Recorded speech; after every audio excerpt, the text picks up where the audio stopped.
오늘 우리가 말씀을 묵상하기 전에 하나 어제 설교했던 거에서 잠시 내용을 좀 정정하고 들어가겠습니다. 제가 어제 이야기를 하다가 이 도적대를 보고 도적이 뼈를 던졌다, 시체를 던졌다. 근데 그게 엘리사의 뼈에 닿았다라고 이야기를 드렸는데 사실은 그 말이 아니라 도적을 보고 놀란 사람들이 시체를 던졌는데 엘리사의 뼈랑 만나서 사람이 살아나는 모습을 대하는 거죠. 내용에 있어서 주제에 대해서는 큰 차이는 없지만 어제 저도 새벽결에 잘못 설명한 게 있어서 정정을 하고 시작하도록 하겠습니다. 오늘 우리가 묵상하는 열왕기하 14장 1절부터 16절까지의 말씀은 이 요아스 제2년에 요아스의 아들 아마샤가 왕위에 오르는 것으로 이야기를 하고 있습니다.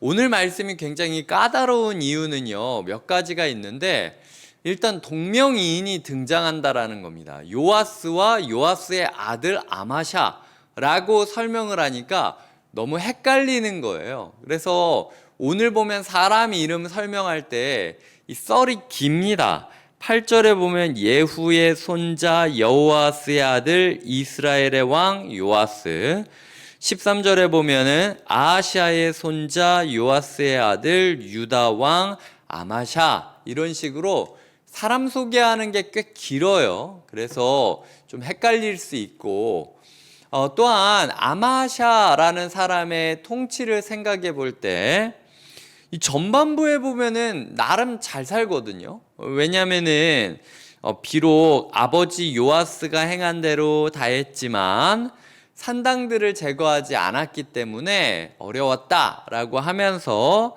이 아버지가 행한 대로 최선을 다했다라는 샘플이 뭐냐, 5절부터 6절까지 보면은 자기 아버지가 반란으로 죽었는데요, 반란으로 죽은 그 사람들을 처벌하는데 그 아들들은 처벌 안 하는 거예요. 우리로 치자면 삼족을 멸해야 되는 그 죄였음에도 불구하고 이 자기 아버지를 죽이면 이 사람들이 또 반란의 여지가 있지 않습니까? 그럼에도 안 죽였는데 그 이유가 뭐냐? 모세 율법에 부모의 죄는 부모에게 묻고 아이의 죄는 아이에게 물어라, 부모의 죄를 아이에게 묻지 말아라 라는 계명 때문에 위험 요소를 놔둘 정도로 최선을 다해서 신앙생활을 했다라는 거죠. 거기서 또 보면은 7절에 아마샤가 소금 골짜기에서 에돔 사람 10,000명을 죽이고 이랬다라고 이야기하는데, 소금 골짜기는 사무엘하 8장인가에 보면은 다윗이 에돔 사람들을 쳐서 이겼던 장소예요. 그러니까 이 사람이 다윗처럼 모험을 강행하면서 하나님의 뜻을 따라 위험을 감수하는 사람이었다라는 거죠. 이런 이야기가 나오고, 근데 여기까지는 굉장히 긍정적인 것 같잖아요. 하나님의 말씀을 따라서 내부적인 문제에 대해서도 외부적인 문제에 대해서도 위험을 감수하면서 모험을 달려드는 하나님의 믿음의 사람으로 그려지고 있으니까. 근데 그 다음에는 뭐라고 이야기하냐면 이 북이스라엘의 왕 요아스라는 사람한테 사신을 보내서 말하는데, 우리가 서로 대면하자, 이게 우리가 서로 얼굴 좀 봅시다, 밥 한번 먹읍시다, 이게 아니라 맞짱 뜨자라는 거예요. 이 부분에 있어서 얘가 왜 갑자기 이렇게 폭주하지? 라는 마음이 드는 게 오늘 말씀에 되게 좀 어려운 해석입니다. 그래서 전반부에는 이렇게 긍정적인 이야기로 나오는데 왜 갑자기 얘가 망하고 끌려가고 힘들까라는 사실이 오늘 우리의 삶을 돌아보면서 나 최대한 열심히 사는 것 같은데 왜 이렇게 망하고 끌려가고 핍박당하는 것 같지? 라고 생각하는 우리 자신에게 좀 해석에 도움이 될 수도 있다라는 생각이 들었어요. 그래서 이 부분에 대해서 같이 묵상을 하고 기도하는 시간을 가졌으면 좋겠습니다. 오늘 본문을 보면서 제가 첫 번째로 들었던 생각은요, 부모의 신앙, 선대의 신앙, 순장의 신앙, 교사의 신앙, 목사의 신앙이 다른 사람들한테까지 영향을 준다라는 거예요. 이 아버지 요아스가 행했던 데까지만 이 사람이 애를 썼습니다. 저는 이 아마샤라는 사람의 순수함을 의심하지 않아요. 왜냐하면 이 사람이 5, 6, 7절에 나온 걸 보면은요, 정말 최선을 다해서 살려고 애썼음을, 하나님의 말씀 때문에 내부적인 반란이 생길 수 있는 소지, 자기 아버지가 반론 때문에 죽었던 걸 봤음에도 불구하고, 그럼에도 불구하고 반란의 소지를 놔두고 있다라는 것, 그리고 정말 전쟁 가운데 내가 죽을 수도 있다라는 사실을 알면서도 전쟁을 한다라는 것, 요거 쉽지 않아요. 근데 그럼에도 불구하고 이런 리스크를 감당하고 있다라는 거죠. 이 아하시아의 손자 요아스의 아들 유다왕 아마샤라고 하는데, 아하시아가 어떻게 죽었는지 이전에 기록되어 있지 않습니까? 이방 나라랑 싸우려고 북이스라엘이랑 연합군을 해가지고 싸우다가 그 전쟁통에 갑자기 예후로 인하여 죽게 된 게 아시아였어요. 그러니까 외부의 에돔이랑 이방 나라랑 전쟁하러 나가는 것도 이렇게 나갔다가 내가 할아버지처럼 죽고 오는 거 아니야? 쉽지 않았어요. 그럼에도 불구하고 위험을 감수할 정도로 순수한 믿음의 사람이었다라는 거죠. 하지만 자기 아버지 믿음의 한계를 못 넘었다는 거예요. 오늘 내가 나만의 인생을 위해서 믿음의 경지를 넓혀야 되는 게 아닙니다. 내가 어디까지 넓히느냐가 우리 집의 한계선이 될 수 있는 거예요. 내 아이의 믿음의 한계선이 될 수 있는 겁니다. 최대한 내 엄마까지는 내가 신앙생활을 한다, 이렇게 생각하고 패러다임을 좁힐 수 있다라는 거죠. 그래서 내가 여기서 어디까지 믿음의 지경을 넓히느냐가 우리 가정의 믿음의 지경의 한계선이다. 내가 여기까지 믿음을 넓혔기 때문에 내가 가르치고 있는 주일학교 아이들의 믿음이 딱 여기에서 멈출 수도 있다라는 마음을 가지고 넓혀야 돼요. 그래서 이런 지점에 있어서 순수하게 믿음을 가지고 있었지만 여전히 요아스라는 자기 아버지의 테두리 안에 갇혀있는 이 유다 왕의 모습을 우리가 보게 되는 것이 첫 번째 묵상이었고요. 두 번째로 보시면은 이 사람이 뜬금없이 맞짱 뜨자라고 이야기를 하고 있지 않습니까? 이스라엘 왕 요아스가 웃으면서 이렇게 얘기를 해요. 뭐라고 얘기하냐면, 야, 레바논 가시나무랑 레바논 백향목이랑 급이 같냐? 야, 니랑 나랑 급이 같냐? 나는 아람이랑 싸운 사람이야, 이놈아. 라고, 너 나한테 이렇게 약간 좀 대등하다고 생각해서 대들다가는 너만 망하는 게 아니라 유다도 같이 망한다 라고 이야기를 하는 거죠. 그런데 아마샤가 듣지 않았다라는 겁니다. 이 이유에 대해서 오늘 우리는 이 본문을 통해서 보지는 못하지만요, 오늘 14장에 보면 유다왕 아마샤라는 이름 가운데 제가 가진 성경으로는 역대하 25장 1절부터 24절까지를 참고해라 라고 표현이 써져 있습니다. 그래서 제가 역대하 25장을 한번 찾아서 읽어봤습니다. 어떤 내용인지 설명드릴게요. 이 에돔이랑 싸우려고 나가는 중에서 이 아마샤라는 왕이 북이스라엘이 아람이랑 싸우면서 막 이기고 그러니까 용병을 구한 거예요.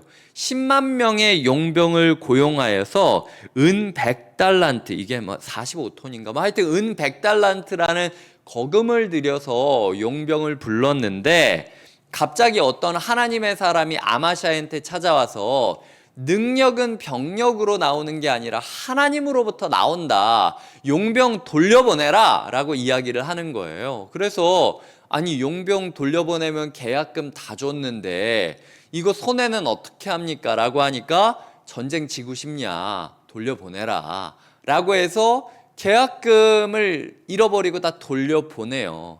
근데 이기잖아요. 돌아가던 용병들이 화가 난 거예요. 자기들이 그 자리에 있었으면은 약탈해가지고 더 가져갔을 텐데 계약금밖에 못 가지고 갔다는 게 화가 나가지고 오히려 남유다 사람들을 죽이고 약탈하면서 올라가는 폭력성을 보였던 용병들의 모습이 그려져요. 근데 이 상황에서 하나님이 말씀해서 승리했으면 하나님한테 찾아야지. 이 아마샤가 에돔에 가서 약탈을 하던 중에 에돔 우상이 너무 갖고 싶었던 거예요. 왜냐면은 이 남유다 사람들은 우상도 못 들고 전쟁에 임했는데 에돔 사람들 맨날 전쟁할 때마다 우상 들고 다니니까 저기 뭔가 신통방통한 효험이 있는 것 같다라는 생각이 들어서 하나님이 승리해 주겠다라고 했던데 에돔의 우상을 들고 에돔 신을 섬기기로 결심하면서 돌아오는 게 역대하 25장의 이야기예요. 그래서 그거를 비판했던 하나님의 사람 무명의 선지자를 향하여 뭐라고 얘기하냐면 왕이 야 우리가 너를 왕의 자문자로 삼은 적이 있냐? 너 그만 말해. 너 말하다가 맞는다 라고 얘기를 해요. 그래서 하나님이 이것 때문에 너를 망하게 할 거다라는 예언을 얻습니다. 그리고 하나님은 너는 이런 상황에서도 내 말을 듣지 않고 에돔 신에게 구하지 않았느냐라고 이를 갈고 지금 이를 꾀하고 계시는 것이 사실 열왕기하 14장의 맥락이에요. 그래서 오늘 본문을 보면은요, 요아스와 아마샤의 싸움이요, 10절에 나온 그 본문 내용이 요아스에게도 해당하고 아마샤에게도 해당하는 내용입니다. 아마샤도요, 순간의 승리에 교만해졌던 게 요아스였고요. 그리고 아마샤였고요. 요아스도 이 아람 3번 때리잖아요. 그 순간의 승리에 마음이 교만해져서 하나님한테 묻지도 않고 교만한 사람이 되어서 또 전쟁을 일으키는 게 요아스의 모습이라는 거죠.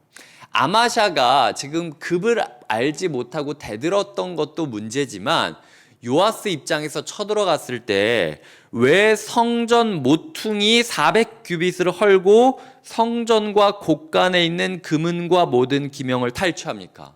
하나님을 경외하는 사람이었으면요, 성전 이렇게 함부로 하는 사람 아닙니다.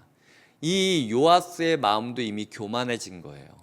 그래서 자기 또한 성전의 10분의 1 정도의 성벽의 10분의 1을 무너뜨리면서 내가 마음만 먹으면은 성전 성벽 다 무너뜨릴 수 있어. 협박한 거고요. 성전 안에까지 들어가서 기물을 탈취하면서 그 원한을 푸는 폭력성을 보이고 있는 거죠.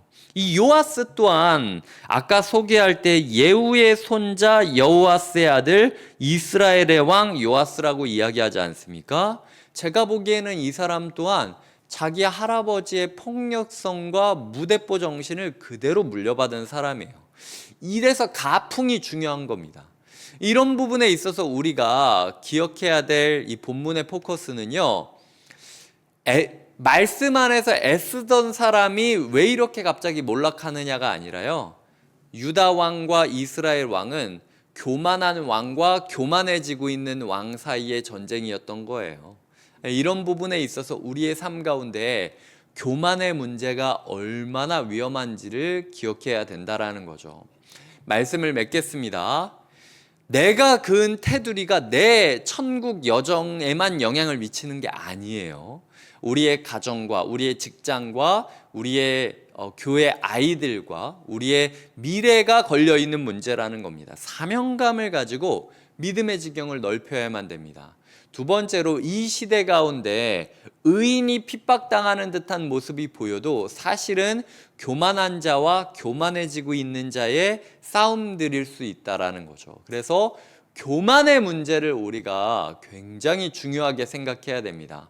오늘도 내가 교만하다고 생각하는 거 아닌가? 오늘도 내가 내 급을 모르고 내가 뭔가 신앙생활을 잘하는 척, 내가 뭔가 높은 자리에 오른 것처럼, 내가 뭔가 승리자인 것처럼 방심하며 교만하다간 다 망하고 오히려 부끄러울 수 있다라는 마음으로 끝까지 겸손의 문제를 지키면서 하나님 앞에 엎드려지는 정신이 필요하다라는 거예요.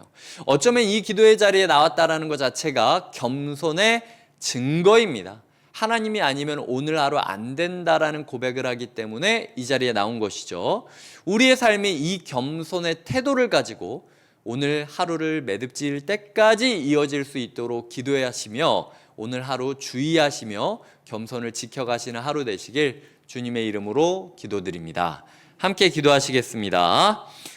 하나님 아버지 감사합니다. 오늘도 우리에게 일상을 주시고 오늘도 우리에게 여러 만남들을 주시니 감사합니다. 내가 그리고 있는 믿음의 지경이 내 후대까지 영향을 미친다라는 사실도 기억하게 하여 주시고 내가 아무리 해도 넘을 수 없는 것이 내 선조의 믿음의 테두리일 수도 있음을 경계하며 날마다 하나님이 주시는 믿음의 도전들을 감당하게 하여 주시옵소서. 교만을 피하게 하여 주시고 겸손을 지키게 하여 주시옵소서. 오늘 우리에게 어떤 일이 일어나든 그것이 다툼이건 시험이건 어려움이건 인생의 모든 굴곡과 어려움들을 하나님이 주시는 능력으로 극복하기를 바라며 예수님의 이름으로 기도드립니다. 아멘.